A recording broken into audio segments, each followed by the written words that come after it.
Bismillahirrahmanirrahim. Assalamualaikum warahmatullahi ta'ala wabarakatuh. Alhamdulillahi rabbil alamin. Wa sallallahu ala sayyidina Muhammadin wa ala alihi wa sahbihi wasallam, amma ba'du. Ada berita lagi yang mengejutkan setelah sekian lama. Ya, sekian lama itu mungkin 3 harian ya. Saya tidak membahas KDM karena memang kemarin saya sudah mengatakan demikian ya. Sudahlah, kebijakan-kebijakan KDM itu selama tidak nyerempet-nyerempet agama, saya tidak akan mengomentari lagi. Nah, kemarin kebetulan nih ada baru begitu ya, vasektomi. Nah, kemudian ada satu lagi apa militer begitu ya untuk orang-orang nakal. Saya rasa ini adalah kebijakan yang sangat luar biasa ya. Jadi bagaimana bisa kita tidak setuju sebetulnya?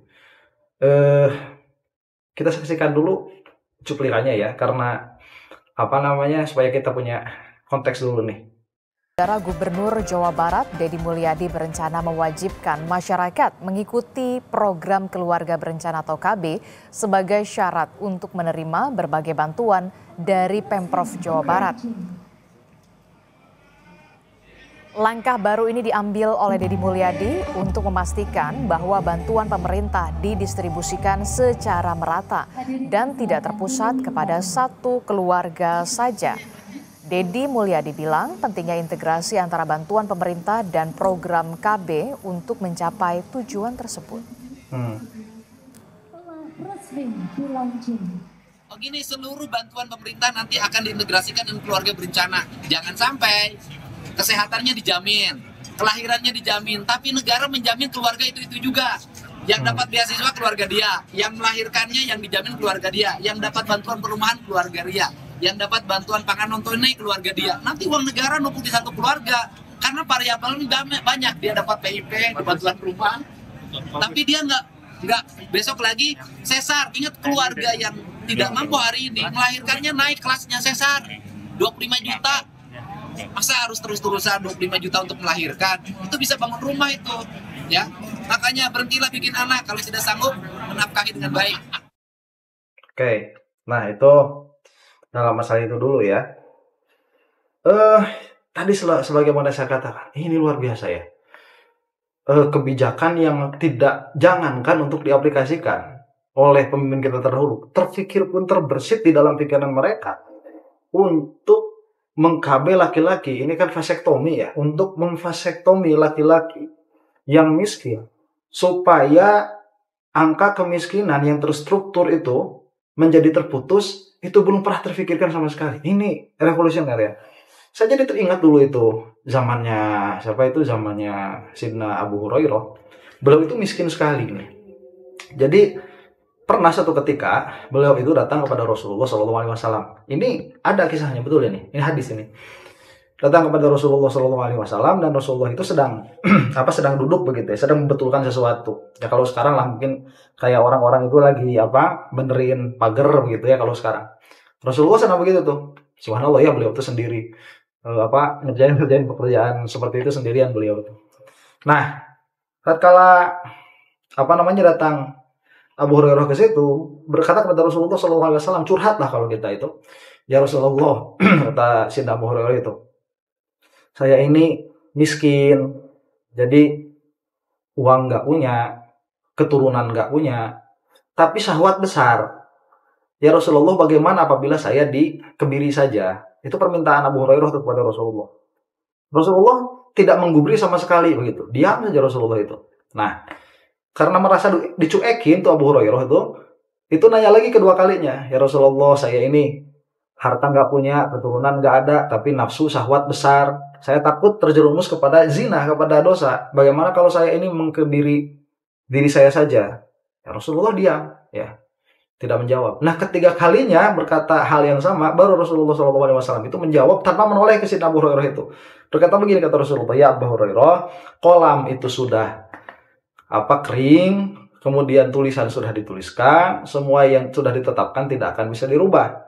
Maka terserah kamu begitu. Nah itu kata Rasulullah ya. Jadi Rasulullah nggak bilang tidak, udah bilang terserah kamu saja. Nah cuman Abu Hurairah di situ sadar itu, kayaknya saya ini salah begitu ya. Itu kan kayak kita dulu waktu kecil ya. Kalau saya waktu kecil begitu, mau main udah sore, Nah kira-kiranya, saya tahu ini kira-kiranya bakal dimarahin ya, nggak boleh. Tapi saya tetap minta izin aja sama ibu saya. Ma mau main ya? Nggak jawab kan? Soalnya lagi nyuci piring gitu. Ma mau main ya? Nggak jawab lagi. 3 kali, ma main ya? Katanya begini. Ya udah terserah. Nggak usah pulang lagi sekalian gitu. Itu kan kita jadi nggak jadi. Itu sudah Abu Hurairah. Dan qadarullah ya. Ternyata Sayyidina Abu Hurairah itu beliau sampai di masa yang akan datang beliau itu menjadi gubernur dan menjadi kaya dan istrinya itu lebih dari 1. Nah itu untung nggak jadi di Kebiri ya. Kalau jadi di Kebiri itu, wah udah nggak bakal punya keturunan. Nah cuman ini kan kasusnya berbeda, itu zaman sahabat ya. Kemiskinan belum terstruktur seperti sekarang. Ini kan sudah kemiskinan berlapis-lapis ya, sudah bergenerasi tidak terentaskan. Jadi kalau misalkan sekarang Kang Deddy Mulyadi ini mau memvasektomi orang-orang yang miskin supaya bisa mendapatkan bantuan, ini adalah terobosan yang sangat yang sangat luar biasa ya. Nah, adapun kalau misalkan besok lusa orang miskin ini ternyata dia jadi kaya begitu, ya salah dia, kenapa pernah miskin begitu. Ya, kalau Sayyidina Abu Hurairah kan dulu enggak kan, soalnya udah percaya, udah diingetin sama Rasulullah, sama takdir begitu, udah diingetin qada qadar, udah dikasih pelajaran qudrah dan iradah begitu ya, meskipun tidak dengan bahasa itu oleh Rasulullah SAW, tapi Abu Hurairah kan cerdas. Sekarang orang miskin udah nggak bakal bisa mikir, dikasih tauhid nggak bakalan bisa, udah begitu. Jadi ini adalah suatu terobosan yang sangat baik ya, saya kira dari Kang Deddy Mulyadi itu. Nah malah begini ya, jadi dulu itu kalau di Arab ada kebiasaan membunuh anak perempuan. Ada tuh. Kenapa? Khosyata imlak.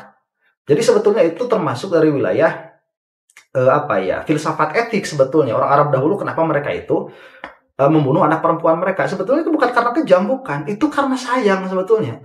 Jadi karena setelah berpikir-pikir ini kalau anak perempuan ya, itu kan mereka hidupnya nomaden tuh.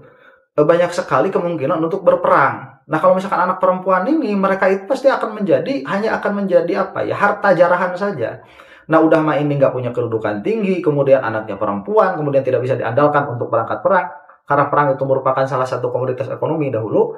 Lebih baik Lebih baik habisi saja anak perempuan itu supaya nanti dia tidak menderita. Jadi daripada besar menderita dan tidak memiliki jaminan sosial dan jaminan ekonomi, lebih baik dimasukkan saja ke kubur begitu ya, kubur hidup-hidup. Itu zaman dahulu tuh. Nah sehingga datanglah Islam, dilarang, tidak boleh ya, janganlah kalian itu membunuh anak-anak perempuan kalian khosyata imlak, karena takut miskin, jangan gitu. Nah kalau sekarang kan karena itu tidak boleh, larangan jadi dalam Al-Quran, sudah vasektomi saja, sudah begitu. Jadi sebelum mengeluarkan anak, mau laki-laki mau perempuan, karena sekarang sama-sama udah hidup susahnya, laki-laki udah susah hidupnya, perempuan udah susah hidupnya, putus aja begitu. Jadi orang miskin tuh nggak boleh belagu ya, udah nggak boleh punya anak. Nanti saya malah kalau misalkan sekarang 2 begitu, ini kan KB nih, berarti KB kan maksimal 2 tuh. Nah kalau KB maksimal 2 ini kan nanti bisa dilihat, bisa ditinjau. Nah kalau bagus ternyata misalkan selama 5 tahun, itu kan berarti orang-orang miskin yang tua-tua sudah meninggal gitu. Nanti orang miskin ini maksimal 2 nih, ternyata betul mengurangi angka kemiskinan. Angka kemiskinan di Jawa Barat itu tadi berapa ya kira-kiranya? Itu sekitar 3.700.000 lah ya, berapa? Tadi saya lihat itu. Angka kemiskinan di Jawa Barat ini, nah ini sensus 2024 ya, 3.670.000 orang atau sekitar 7,08% dari total penduduk. Nah berarti kan kalau misalkan nanti selama 5 tahun bisa menurun dari 3.600.000 misalkan menjadi 3.400.000, berarti kan ini adalah pengurangan orang miskin secara struktural begitu, secara terstruktur. Ini akan bagus sekali. Nanti 5 tahun lagi maksimal 1 anak. Itu akan lebih mengurangi lagi tuh kesananya tuh ya, akan drastis, bisa jadi berkurang kemiskinan itu. Jadi dari berapa tadi, dari 7% itu bisa jadi hanya 2% saja, karena anak miskin cuma hanya punya 1 anak tuh ya. Itu pun belum nanti yang mati-matinya kan, yang meninggal ya di tengah jalan. Nanti kalau misalkan udah 5 tahun lagi udah nggak boleh punya anak, kok belagu amat miskin mau punya anak gitu, nggak usah, nanti bakal kosong. Itu bagus sekali ya. Dan tadi juga saya tanya-tanya ya, sebetulnya berapa sih dana yang diperlukan untuk memvasektomi? Nah, jadi begini nih, ini yang kira-kira ya, kalau misalkan laki-laki dewasa yang miskin itu divasektomi, itu dari 3.700.000 kurang lebih tadi, penduduk miskin, sebentar nih. Nah, kemudian diasumsikan 50% laki-laki, berarti 50%-nya itu 1,8 juta.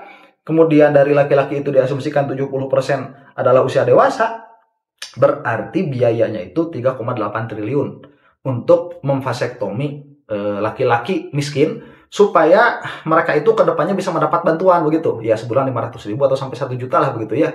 Nah itu kan kalau udah anaknya sedikit, apalagi nanti anaknya kan miskin juga tuh, nanti dapat bantuan lagi tuh, udah nggak usah ngeluarin duit, enak jadi, ya bagus. Itu jadi kita butuh duit 3,8 triliun. Nah ini sebetulnya nanti yang benci sama KDM bakal gini bilang nih, itu kan bisa sebetulnya dijadikan modal untuk meningkatkan kualitas kehidupan begitu. Jadi kenapa tidak Kang Deddy ini kok berpikirnya, kenapa tidak bikin sekolah yang bagus, yang elit, supaya sumber daya manusia yang miskin-miskin ini bisa sekolah, bisa mendapatkan pendidikan tinggi dengan gratis. Dengan 3,8 triliun itu loh.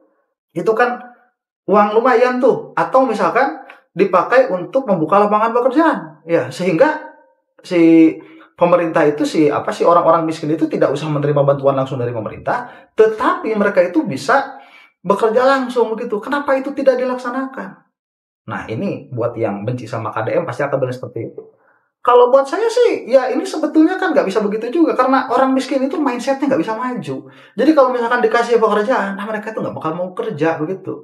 Kemudian kalau misalkan dikasih pendidikan yang bagus, mereka pun akan mindsetnya itu pendek sekali, susah begitu, nggak bakalan bisa. Dan kalau misalkan dipakai untuk membuka lapangan pekerjaan, dibikin pabrik atau segala macam, ada aturan yang tidak boleh dilanggar, yaitu negara tidak boleh melaksanakan transaksi ekonomi jual beli dengan rakyatnya. Itu bisa menabrak undang-undang, itu nggak boleh. Ya misalkan dibikinin di pabrik apalah, biar kita misalkan minimalnya bisa bersaing dengan China ya dalam satu perkara saja penitih nih. Indonesia akan menjadi eksportir penitih terbesar di dunia begitu. Ya itu kan katanya Indonesia itu banyak sumber daya alamnya kan, itu kan sudah nggak bisa, itu sudah dimiliki oleh banyak sekali pribadi begitu. Kalau itu nggak bisa, udah sekarang kita nggak usah mimpi gede-gede lah. Ekspor batu bara yang udah mulai nggak boleh kan begitu, sawit yang udah mulai nggak boleh, kemudian alam-alamnya begitu ya udah mulai nggak boleh itu sekarang sama dunia udah ditekan nggak boleh juga. Kemudian yang punyanya juga udah banyak pribadi, jadi udah nggak bisa sekarang itu kita itu udah nggak usah mimpi muluk-muluk. Kita ini Indonesia misalkan jadilah produsen peniti terbesar di dunia. Ya, kenapa tidak seperti itu? Nggak boleh. Karena negara tidak boleh transaksi dengan masyarakat. Jadi negara itu hanya membantu saja. Itu yang boleh. Nah, ini sebetulnya ya, langkah revolusioner dari Kang Deddy Mulyadi untuk menekan angka kemiskinan begitu. Nah, bagaimana hukum Islamnya? Hukum Islam, hukum fikih banyak dicari, bisa. Yang membolehkan ada, yang tidak membolehkan ada. Gampang itu mah ya. Tinggal berani mendekati siapa saja. Karena memang fikih itu banyak sekali khilafnya ya. Sekarang itu kan ikhtilafu ummati rahmatun, itu ya gampang bisa dicari lah. Nggak usah hati-hati amat begitu ya. Selama ada peluang untuk masuk, kenapa tidak gitu ya. Kayak yang di Bogor tuh yang katanya sih kemarin ya, yang nikah mut'ah itu kan ada madhab yang membolehkan tuh, madhab Syi'i ya. Kenapa tidak kan, masuk aja begitu. Itulah fikih lah. Fikih itu tidak terlalu sulit untuk dibahas begitu ya, karena banyak kaulnya, banyak khilafnya di situ. Nah, ini adalah suatu revolusi yang sangat besar. Dan malah saya itu sama Kang Deddy ini ada masukan sebetulnya, masukan yang menurut saya akan lebih revolusioner begitu ya.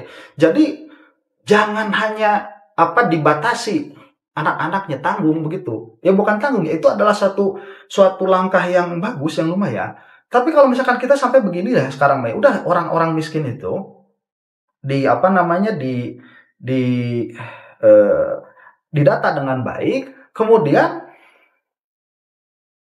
monitor dengan baik begitu. Orang miskin itu nggak boleh jajan, nggak boleh jajan, ya boleh jajan keluar. Udah, orang miskin itu diam di rumah aja, hidup dengan dengan keprihatinan begitu. Sebagaimana sufi-sufi kita terdahulu, sudah orang miskin jadikan sufi saja. Nah, nanti kan doanya lebih istijabah tuh, lebih ijabah. Itu jadi bisa termasuk orang-orang yang mustajabud doa. Itu kita bentuk wali saja sudah sekalian. Orang-orang miskin itu ya nggak boleh jajan, nggak boleh nggak boleh piknik. Ngapain orang miskin piknik itu?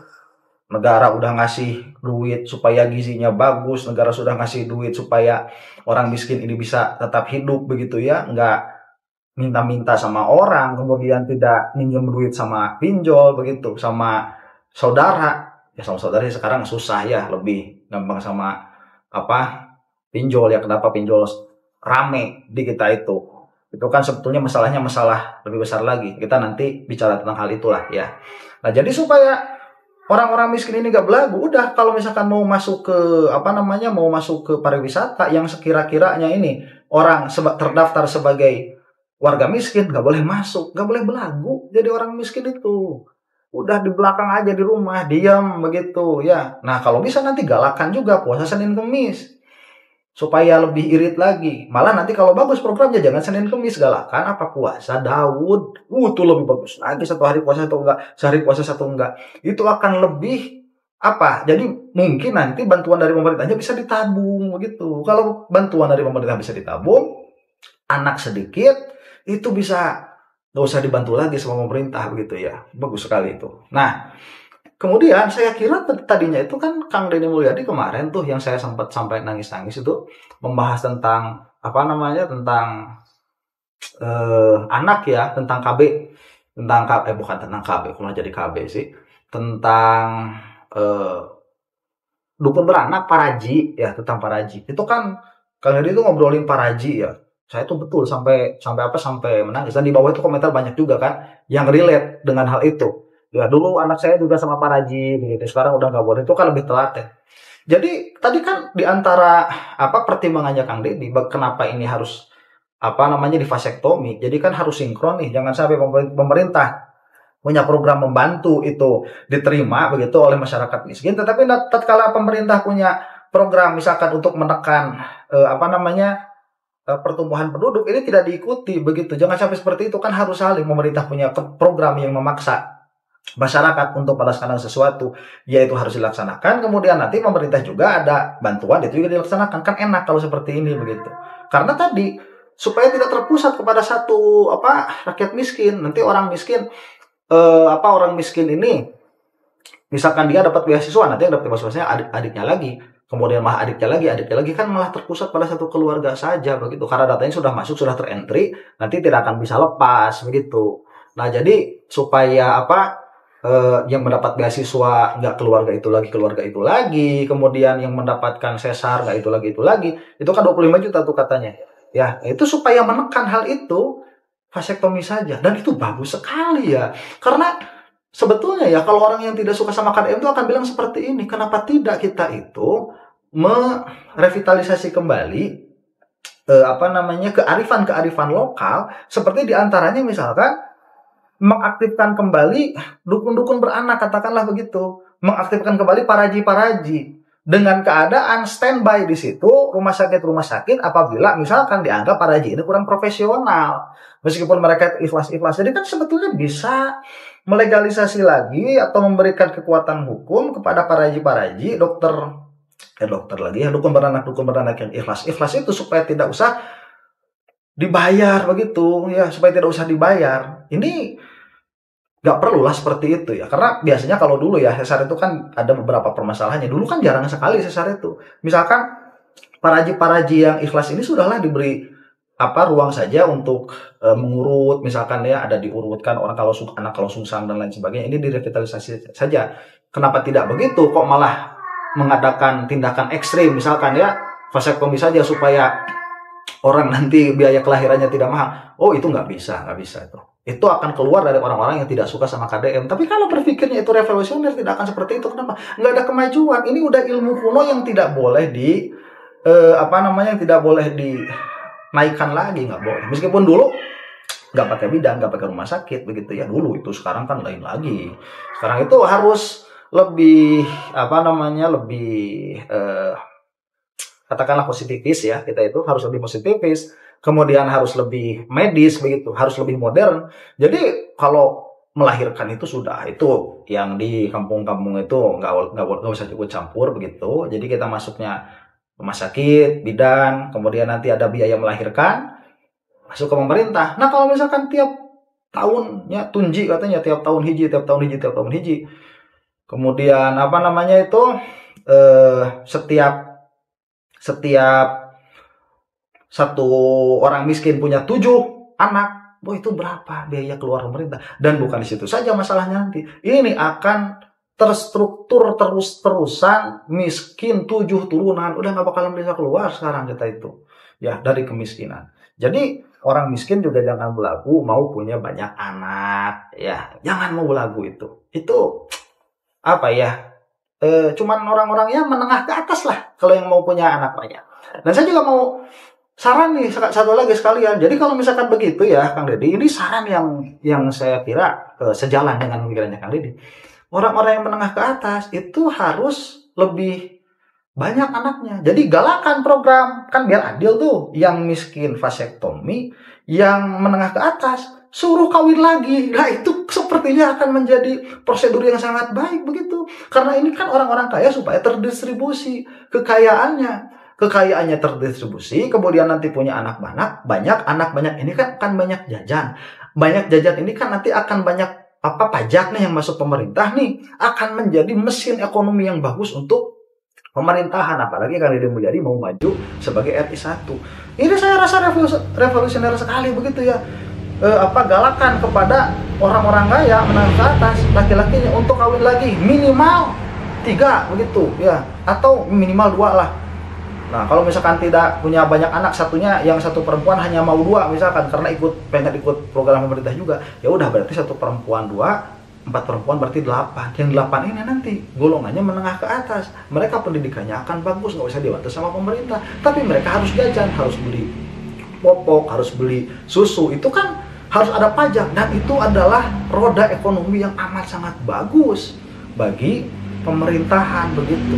Wah, ini betul-betul sebuah sebuah ide yang revolusioner, sebuah ide yang jangankan untuk diimplementasikan oleh pemimpin kita dahulu, terpikir saja di pikiran mereka belum pernah ya menjadikan KB vasektomi sebagai syarat untuk menerima bantuan begitu. Kalau nggak mau ikut pemerintah nggak mau bantu kamu, itu kan fair begitu ya, bagus sekali. Dan yang terakhir saja mungkin ya, ini tadi dengan permasalahan apa itu. Oh iya, satu lagi kan belum ya, cuman waktunya nggak bakalan cukup.